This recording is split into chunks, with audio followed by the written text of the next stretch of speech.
Petani sawah Blangkuta, Kecamatan Bandar 2 akan terancam gagal tanam karena persawahan mereka kekeringan air. Sementara petani Alusane dan Drin 7 di kecamatan yang sama juga mungkin akan gagal panen karena kondisi yang sama pula, yaitu sawah mereka yang kekurangan air.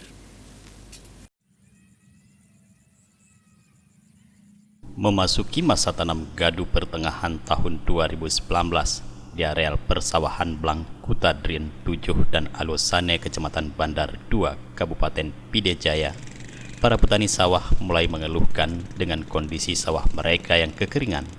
Bahkan ada petani yang saat ini mau menanam padinya namun terpaksa ditunda karena sawah mereka yang telah siap tanam namun kering.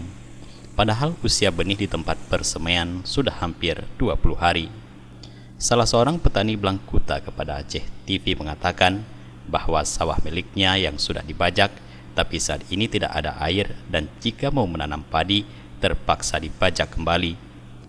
Petani Drin 7 dan Alusane sudah selesai menanam padinya, tetapi tidak bisa memupuk karena sawahnya kering. Bahkan tanahnya sudah retak-retak. Sementara saluran air irigasi hampir seluruh persawahan tersebut sudah tersedia, tapi airnya yang tidak ada. Untuk itu para petani mengharapkan kebijakan pemerintah setempat agar secepatnya menangani dan mencari solusi terkait kendala hingga air tidak ada di sawah mereka. Jika tidak, kemungkinan besar para petani akan terancam gagal tanam. Hampir 1 bulan ini.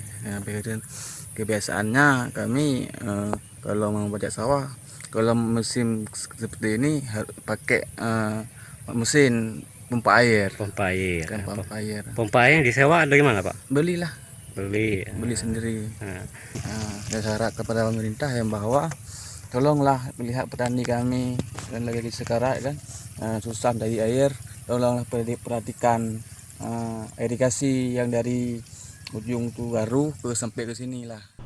Dari Pidijaya, kontributor Aceh TV melaporkan.